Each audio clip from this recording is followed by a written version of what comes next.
There's kind of a weird part in Return of the King where Sam essentially watches Frodo deliver a curse. Gollum did probably the only thing that could have roused the dying embers of Frodo's heart and will, an attempt to wrest his treasure from him by force. He fought back with a sudden fury that amazed Sam, and Gollum also. Frodo flung him off and rose up, quivering. "Down! Down!" he gasped, clutching his hand to his breast so that beneath the cover of his leather shirt he clasped the ring. Then suddenly, as before, under the eaves of the Emyn Wheel, Sam saw these two rivals with other vision. A crouching shape, scarcely more than the shadow of a living thing, a creature now wholly ruined and defeated, yet filled with a hideous lust and rage. And before it stood stern, untouchable now by pity, a figure robed in white, but at its breast it held a wheel of fire. Out of the fire there spoke a commanding voice. "Begone and trouble me no more. If you touch me ever again, you shall be cast yourself into the fire of doom."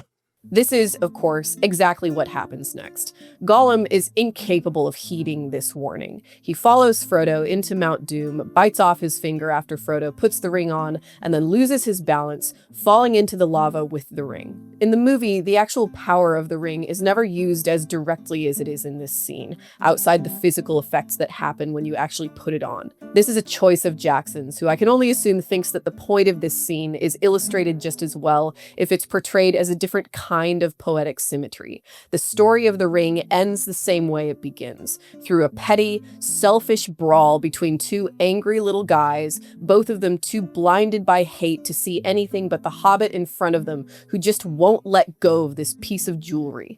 In the end, after all this effort by so many people to protect Frodo, secure his path, make sure he can get to Mount Doom, it's Gollum who destroys the ring and Frodo who refuses to. Because of this, it's fairly common to say that despite what a weird little freak he is, Gollum should be understood as a hero of this story, maybe even the hero. Scholars Elizabeth Arthur and David Calloway go so far as to interpret a death wish from Gollum, some kind of latent desire to do what Frodo can't and sacrifice himself for the good of all. Surely it is not unusual for a man to want to destroy something which he both loves and hates, particularly if he otherwise must lose it, and not unheard of for him to wish to die in a moment of great ecstasy. Gollum is human enough to choose to destroy the ring which has destroyed him, even if that choice is made unconsciously. I get the appeal of this argument. It's interesting to think of the narrative of Lord of the Rings as having a sort of twist ending, this sort of subversive sleeper hero who emerges tragic but triumphant in his own way in the end. But nobody really believes this, right? Not completely. No shade at all to Arthur and Calloway. I think their analyses are perfectly good and interesting to think about, but to me this impulse to describe Gollum as a hero is less an accurate description of events and more an attempt to rectify the fact that this ending is pretty dissatisfying. We want heroes in our fantasy stories. This is the genre of the chosen one, where the metaphorical structures we choose to represent the emotional stakes of the human experience are laid bare. We slay dragons in this genre. We rescue fair maidens. Our most cliche images of heroes typically have some kind of fantasy aspect to them. As the modern proto-fantasy, the story that established basically every aesthetic trope of the genre, there should be a hero at the end of The Lord of the Rings. But there isn't. There is no choice to destroy the ring. Everybody in this situation just fumbles their way to the finish line. True, the ring wouldn't have been destroyed without him, but that doesn't make him a hero. To me, it makes him something far more interesting. Gollum, once called Smeagol, is the hobbit-like creature who Bilbo accidentally steals the ring from during the quest for Erebor. Centuries earlier, on Smeagol's birthday, his cousin Deagol finds the ring while the two are on a fishing trip. Immediately, Smeagol wants it, and when Deagol won't give it to him, Smeagol strangles him and takes it. In the world of Middle-earth, Gollum seems a little out of place. Unlike everyone else in the story, the particular kind of creature he is not a race or a collective of any kind. Almost a hobbit, but not quite. He is defined much more by what he lacks than what he has. He has no home, no connections, and no accomplishments. What he does have is one of the most intimate relationships in this universe with the Ring of Power. I'm going to give voice to a common bit of confusion I know a lot of people have about The Lord of the Rings. It's the kind of thing that I think a lot of people wonder but are too embarrassed to ask. What does the ring, do? I was going to do this in my video about the ring itself, but given how attached the experiences of hobbits in this story are to the ring, much more than Sauron himself, in my opinion, I think it's actually more important here. So, apart from the ring's ability to control all the other rings of power, one ring to rule them all and all that, the ring is essentially a power amplifier.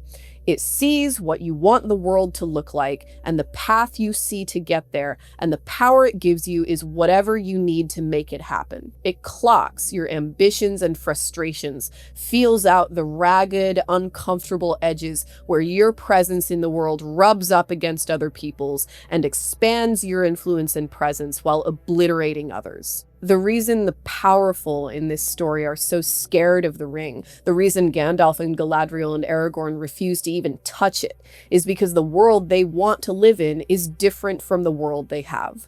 That's what ambition is, a desire not to just change yourself, but to change the world such that you can move through it differently than you do now. It's a subtle distinction, but it's important. If your ambition is to become a lawyer, the point isn't to just learn the law. The point is to be able to practice it, to be acknowledged by others as a person capable of being trusted with the law.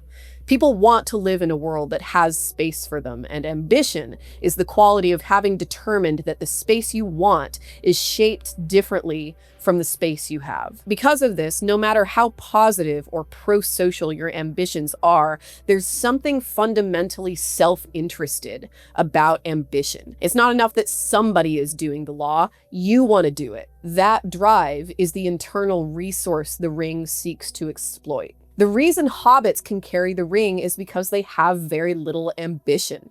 Hobbits just don't want very much. Food, friends, a drink at the end of the day. The ring has nothing to offer someone who is already satisfied with their life. It looks into the heart of a person like Bilbo and finds a restlessness he doesn't need the ring to fulfill. He went to Erebor and, seeing the wealth and power of the dwarves, came back again, satisfied with nothing more than the generalized and self-justifying sense of adventure we tend to see in fairy tales. The only amplification of power it can manage in him is just giving him the ability to be a little bit more of a dick.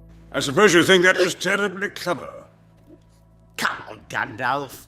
Did you see their faces? Because of this, I don't think Tolkien would disagree that of the free people of Middle-earth, hobbits are the freest. They alone are able to truly determine their own fate, because they alone are able to refuse the temptation of power over others. However, this doesn't mean that hobbits are immune to every possible spiritual threat that power insinuates. J.R.R. Tolkien was a philologist, a scholar not of how language works, but what language means, and how words and their meanings change over time. He was obsessed with the naming of things, which is why Gandalf is also Mithrandir. The Grey Pilgrim. That's what they used to call me. Incanus. Gandalf Greyhaim. Tharkun. It's the White Rider! Lot spell I name him. Ill news is an ill guest. Olorim. Gandalf Stormcrow. I am Gandalf the White. These names are all meant to speak to different aspects of Gandalf's personhood, facets of his personality that are recognized and titled by the people he meets and the lives he touches. This is the case for a lot of people and things in Lord of the Rings, so it seems extra relevant that after being around more than half a century, Gollum has only 2 names. And this is maybe going to sound weird, but both of them feel like nicknames. I think it's that Gandalf's many names still point to the same source. The wizard is a lot of things to a lot of people, but one gets the feeling that whatever you call him, there exists a Gandalf somewhere who is finally and irreducibly himself. I am a servant of the secret fire, wielder of the flame of Arnor. None of these names are in competition with each other. Gollum's names, on the other hand, describe entirely different people. The only thing that makes it possible for his two personalities to inhabit the same body is their common subservience to the ring. That's why he addresses both himself and the ring as precious. They might as well be the same thing to him. Once the ring is lost and he remembers he had a name other than that noise he makes, Gollum's story in this world becomes a struggle between this duality of self that emerges when he starts to relate to other people again. Will Gollum's personhood be more dominated by Gollum or by Smeagol? What did you call me? This kind of dynamic pops up all over Middle-earth. Lord of the Rings is largely a story about dualities, these people and things that reflect each other in the way each of them imply the possibilities of the other. There's the most obvious thematic duality of good and evil, but also elves and orcs, Denethor and Theoden, Ents and trolls, Gandalf and Saruman, Boromir and Faramir. Out of everyone in this story, Gollum is the only unified demonstration of this struggle. His duality is internal, and it's his inability to maintain a consistent identity that makes him monstrous. He is interstitial, in exactly the way horror scholar Noel Carroll's definition of monstrosity requires, a creature that lives impossibly between mutually exclusive categories. In works of horror, the humans regard the monsters they meet as abnormal, as disturbances of the natural order. In fairy tales, on the other hand, monsters are part of the everyday furniture of the universe. Boreads, griffins, chimeras, basilisks, dragons, satyrs, and such are bothersome and fearsome creatures in the world of myths. They are not unnatural. They can be accommodated by the metaphysics of the cosmology that produced them. The monsters of horror, however, breach the norms of ontological propriety presumed by the positive human characters in the story. That is, in examples of horror, it would appear that the monster is an extraordinary creature in an ordinary world, whereas in fairy tales and the like, the monster is an ordinary creature in an extraordinary world. But why? Why is Gollum unable to coalesce himself into a whole person where the other hobbits still retain enough of a sense of self to avoid becoming whatever this is? In the movies, it's implied that Gollum is exiled in retaliation for murder, but in the books, nobody ever finds Deagol. The reason Gollum is kicked out, apart from just the context clues of Smeagol and Deagol leaving together and Smeagol coming back alone, is that Gollum starts using the ring. He uses his invisibility to crooked and malicious uses, as Gandalf puts it. Little projects of petty personal gain. The only thing hobbits can really imagine having ambition for. This is why Gollum is banished, because he just becomes too shitty and unbearable to be around. He starts to believe he's entitled to more than equal participation in his own community, so his community denies further access to them. Gollum spends the next 500 years alone under the Misty Mountains, and the split in his personality emerges as what seems like a sort of pathological defense mechanism against the unnatural solitude he's committed himself to. The only consciousness outside his own that he cares about is the ring, who remains silent and indifferent in the hands of this creature it has no great use for. It can't completely consume Gollum the way it can turn a man into a Nazgul, but it can drive a wedge into the cracks in his personality. It can force him to always devote part of his own energy to acting like something of a personal assistant to the ring. He can't use it the way it wants, and because he can't use it, it can't use him.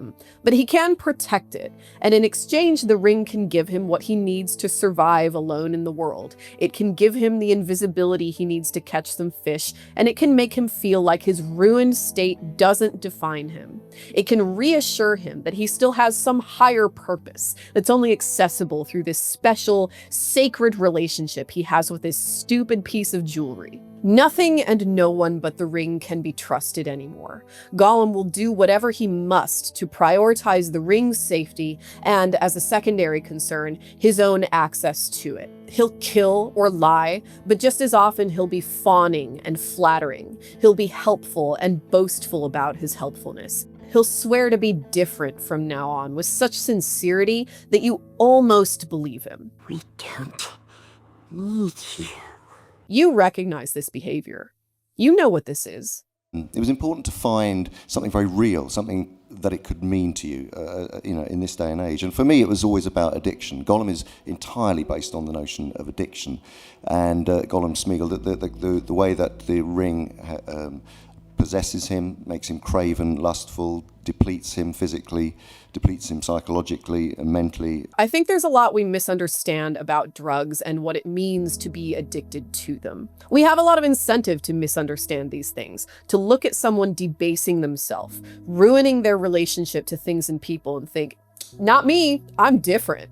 This is Boromir's problem, right? He sees the ring and knows its destructive power, but thinks it wouldn't affect him that way, that he's stronger than that. We like to assume the weakness in drug addiction, which is to say the inability to resist something we know harms us, is primarily moral.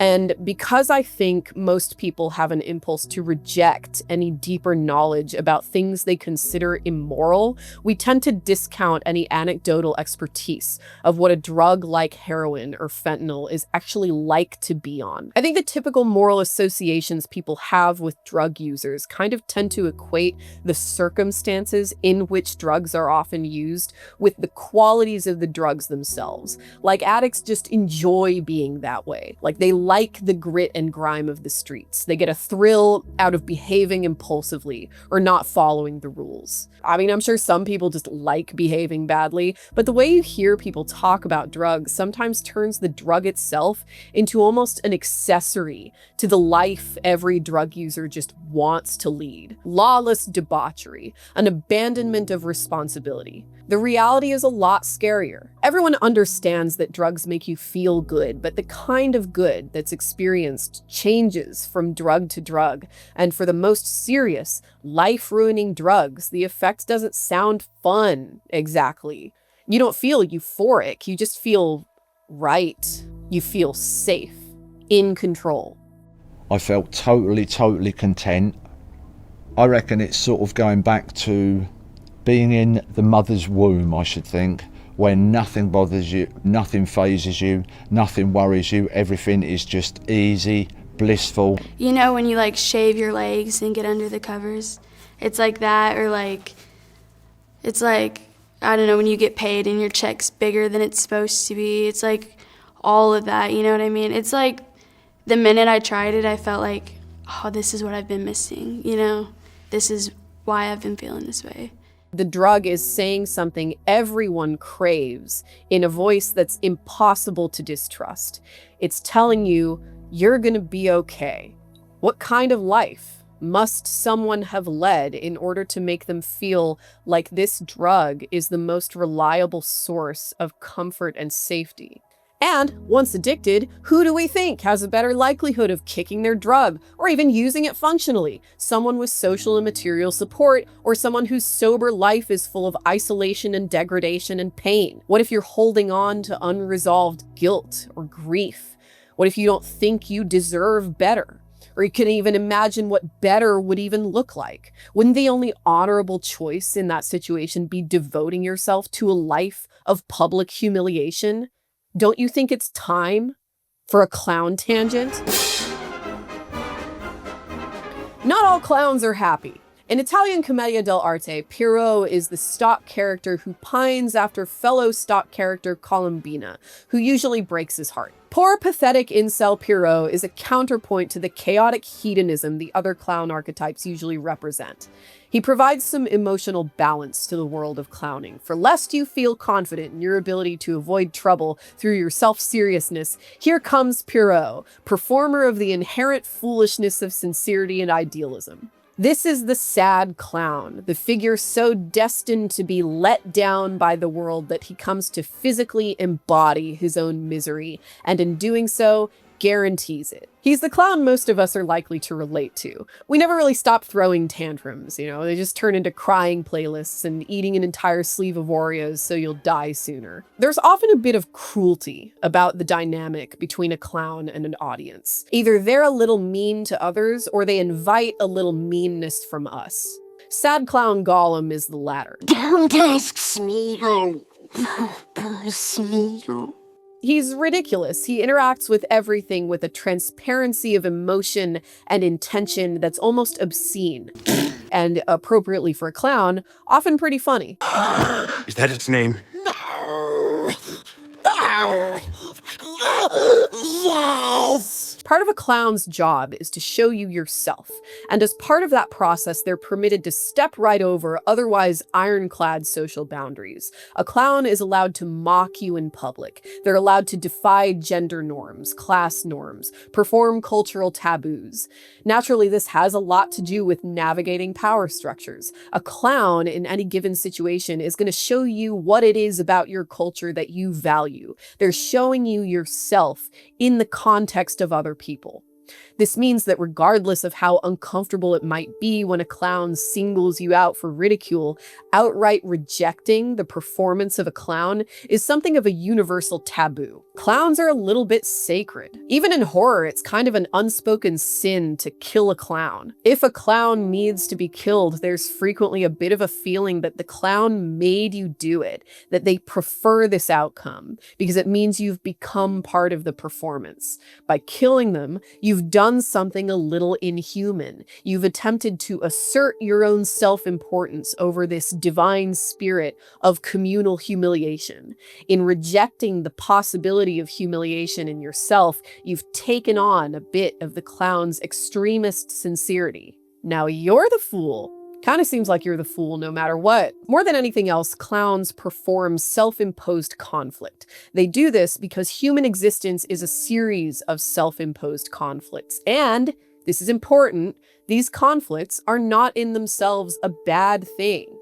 They're just a human thing. Clowns try to do things and fail. They delusionally claim more status or sophistication than they actually have. They wallow in self-pity. They're a reminder that every human state of emotion, of class, of power is contingent. Either you do clownish things now, or you will someday in the future. Either way, if you're having a truly human experience, you will at some point be revealed as the fool.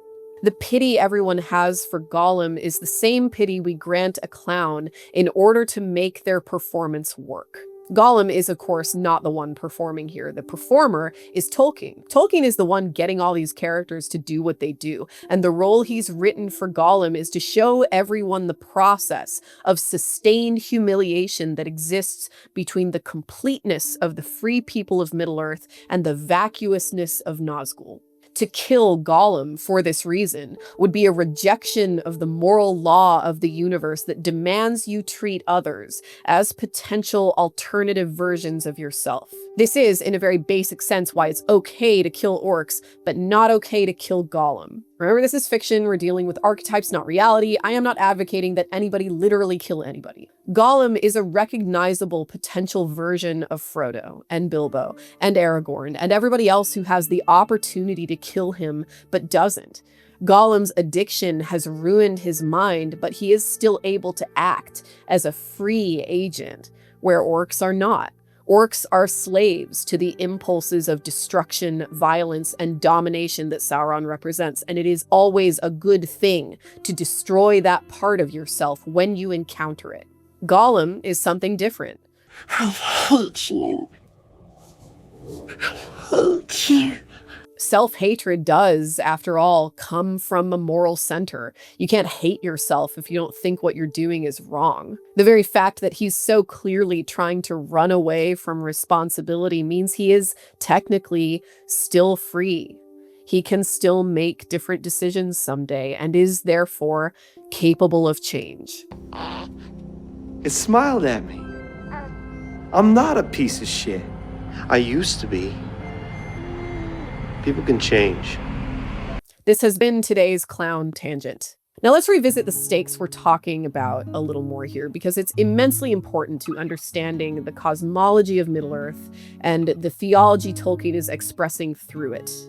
Tolkien was a devout Catholic and was very open about how his construction of Middle-earth expressed his Catholic worldview. Being a religion that's all about redemption and forgiveness, the tendency for Christianity to lend itself to exactly the authoritarianism it is ostensibly trying to avoid is, I think, a lot of the reason Lord of the Rings gets criticism for what those critics describe as moral absolutism. Good things are beautiful, bad things are ugly, everything in the world can be unilaterally categorized as one or the the other.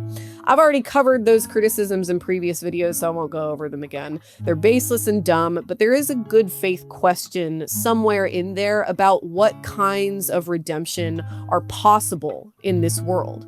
At what point is someone truly gone? This is the question Frodo spends the entirety of the series asking himself. I think it's not acknowledged often enough what a horror story Lord of the Rings is for Frodo. Lord of the Rings is full of archetypes, but those archetypes are purposefully twisted as often as they're fulfilled. Gandalf is Frodo's mentor archetype, a figure of wisdom who Joseph Campbell described as the benign, protecting power of destiny. But man, oh man, that doesn't last very long, does it? Almost immediately, Gandalf dies, and as far as Frodo is concerned, he's gone forever. Remember that Sam and Frodo have no way of knowing he comes back or what the rest of the Fellowship get up to after they split up.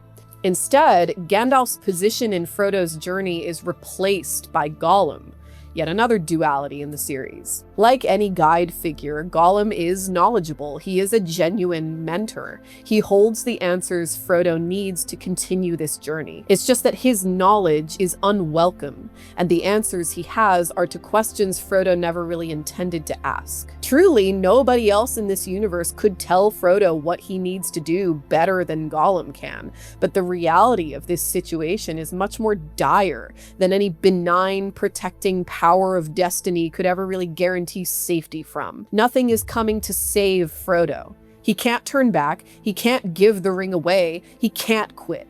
He is stuck on this path, and every day he sees less of himself in Sam's representation of the home he wants to return to, and more in Gollum, who alone, among everybody he's ever met, understands what he's going through. What does it mean for the most kindred spirit you know to be this pathetic, deceitful, awful creature? How much do you have to be able to understand such a person before you're just like them? What if you've already turned into a monster without even realizing it? Out of everyone in this story, there's no doubt Frodo suffers most, which is part of why it grinds my gears so much when people accuse him of being weak or boring or some shit. Here's a guy who volunteers for a mission everyone around him is telling him he absolutely must succeed in, and which is simultaneously impossible. He has very little skill in any area needed for the kinds of situations he's decided to put himself through, tries to give away the ring twice to someone he thinks would be better able to accomplish this mission. The only person he really trusts dies almost immediately, and the rest of the Fellowship falls apart soon after. Then, he spends the next several months hoofing it through just the worst places imaginable, relying on this pathetic, debased creature he's certain is himself in the future, while feeling more and more distant from and resentful toward the only real friend he has left. And finally, having gotten to the edge of Mount Doom, the place he did all this to get to, he fails. Everything he did before he got here is worth nothing. It might as well have been somebody else who did it. The ring is destroyed by means he had nothing to do with, and all the glory he gets for completing the mission has nowhere to land. He doesn't deserve glory. He failed. How do you pick up the threads of an old life? How do you go on when in your heart you begin to understand there is no going back? There's an aphorism that's emerged from modern Christianity. You've seen it on Instagram posts and heard it in motivational speeches. It goes something like, God will never give you anything you aren't able to handle. The original quote is from 1 Corinthians and is a little more qualified than the version we tend to see. In my Bible, yes, I have a Bible, I've even read it. It says, "No trial has come to you but what is human. God is faithful and will not let you be tried beyond your strengths, but with the trial he will also provide a way out so that you may be able to bear it." But as Tolkien scholar Stratford Caldecott points out, the way Tolkien treats this idea is a lot more complicated than just a flat guarantee you'll make it out of whatever situation you find yourself in. There's something a little aggressive about the way people deploy that phrase. It is something of a moral absolute. The implication can only be that if you didn't make it out of whatever horror you found yourself in, it's your own fault. To fail in any way, according to the most basic reading of that phrase, is to have abandoned faith. Your failure and brokenness, your ugliness, your debasement, the shattered thing you've become in failure is evidence of a commitment to turn against God so deep-seated that you might not even be aware of it. This is not what Tolkien is saying. That's not how faith in his world works. Remember that Tolkien fought in World War I and witnessed World War II. He saw firsthand the emotional and physical maimings of people who had no choice in what their lives turned into. It is neither loving nor realistic to tell someone suffering from PTSD that their despair is a sin. To be broken is not a sin. When you claim the ring, that's it for you. Whoever you used to be in some way is gone. But that doesn't mean that whatever it is you become after you lose faith stops mattering. The end of Frodo's story is sad and beautiful in precisely the same way that death is sad and beautiful. That's essentially what's happening here. Frodo is choosing to die.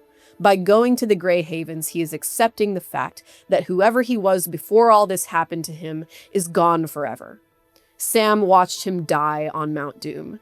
There is no Frodo anymore. The person everyone has been interacting with since they came home is someone else. So it goes for any ring bearer. Rings of power divide your humanity, your ability to relate to other people as equals. This happens regardless of what that power is capable of doing. You could be a wizard capable of bringing the entire world to its knees, or you could be a hobbit capable of not much more than pranks and scams. Doesn't matter. The domineering impulse that produces that kind of behavior will corrode you just the same. It's important to remember that for this reason, the quest to destroy the ring is a terrible idea. It's insane. From the perspective of everyone at the Council of Elrond, it's like writing the nuclear launch codes on a slip of paper, handing it to some 10-year-olds, and sending them into Berlin to burn it in Hitler's fireplace. That's why they send so many people along with Frodo. The risk here is the same risk that leads Saruman and Denethor to the conclusion that there is no beating Sauron in open war. It can't be done. They're right.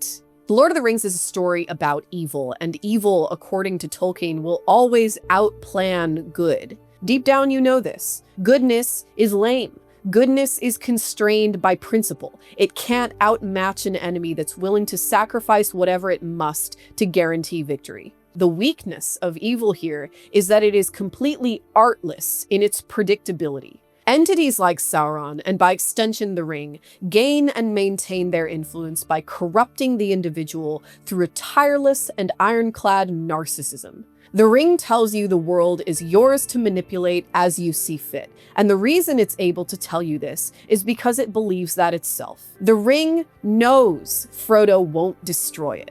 It is so completely ahead of the curve of this mission from the moment they set out from Rivendell. The Ring understands instantly and entirely the nature of whoever holds it, and gives them whatever they need to continue thinking of the Ring as something valuable. And that's what causes its destruction.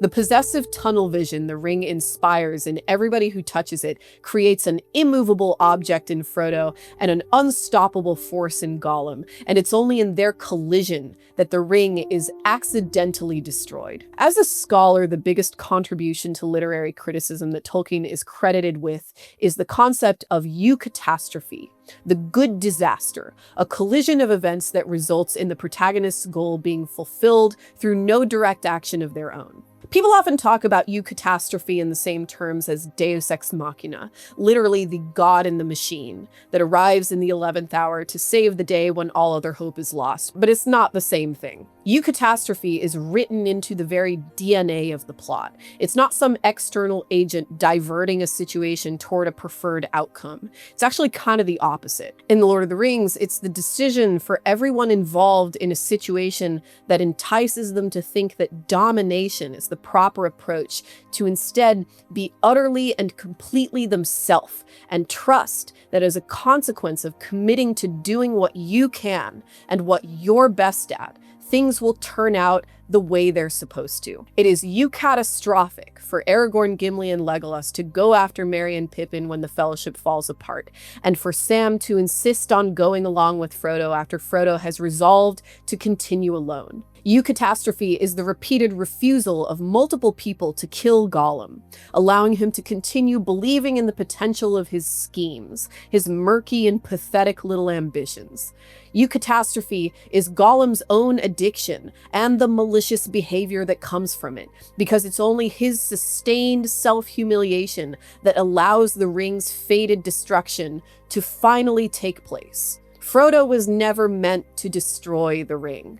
As Tolkien said, Frodo's position here is in an apparently complete trap.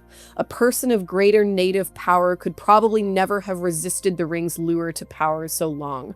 A person of less power could not hope to resist it in the final decision. Frodo's job here is to get the ring to Mordor, and that's all.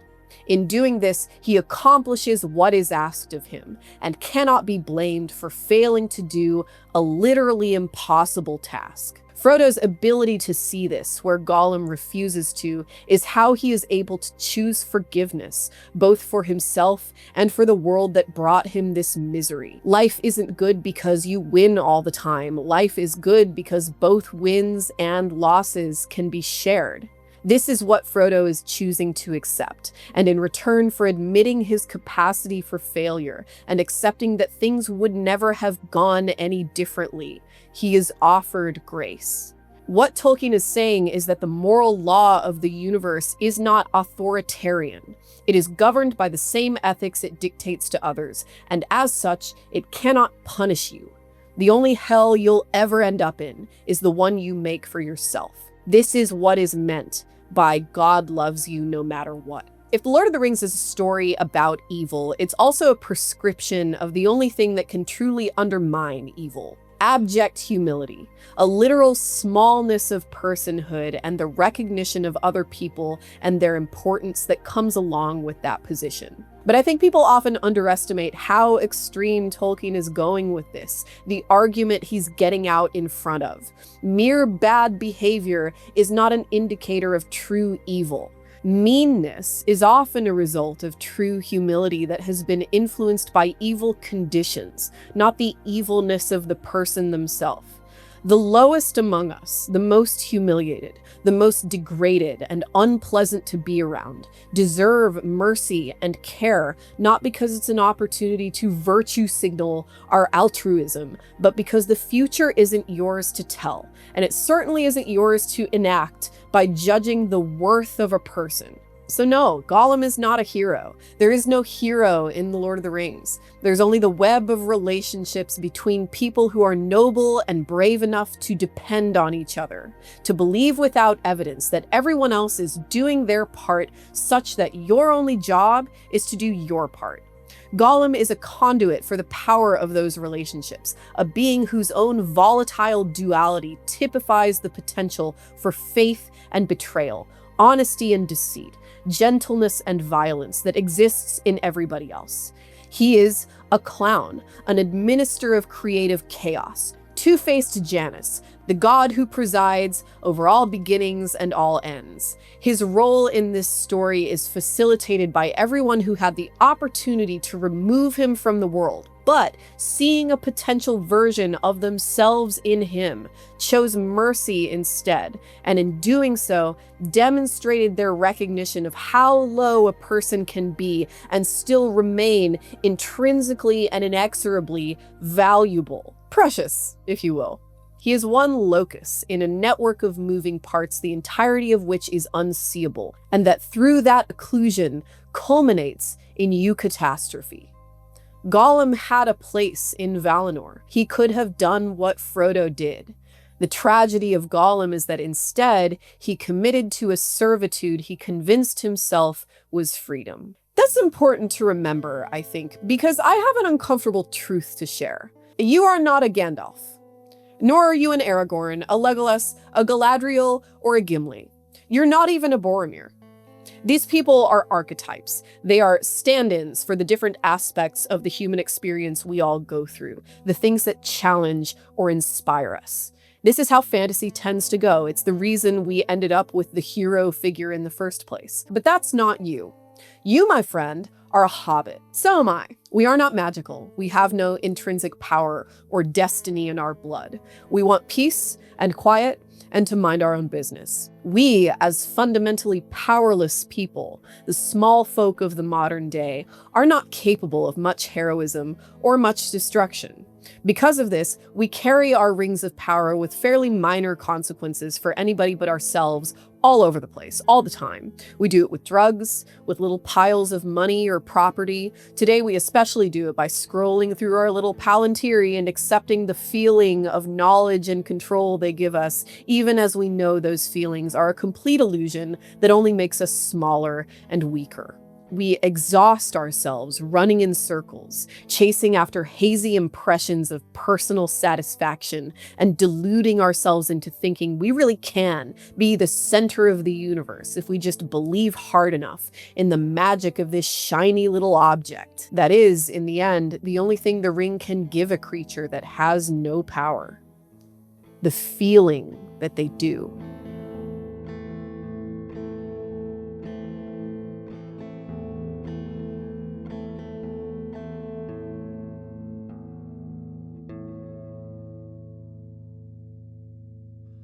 Where once was light, now darkness falls. Where once was love, love is no more.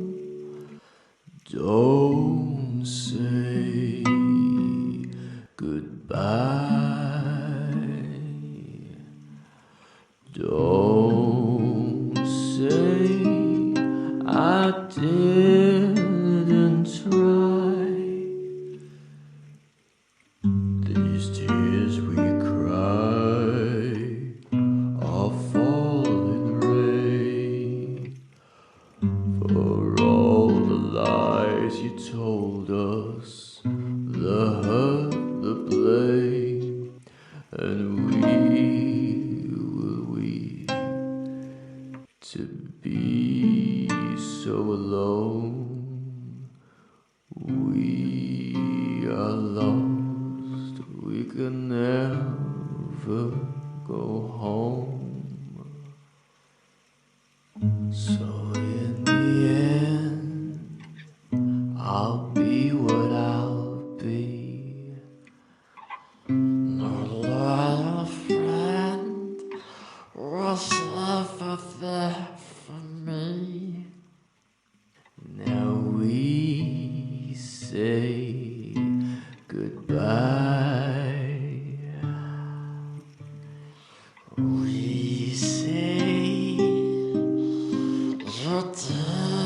didn't try. These tears you cry have come too late.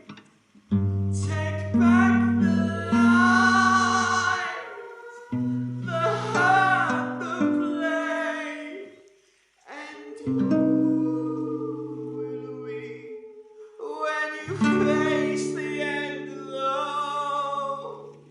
You are lost, you can never go home.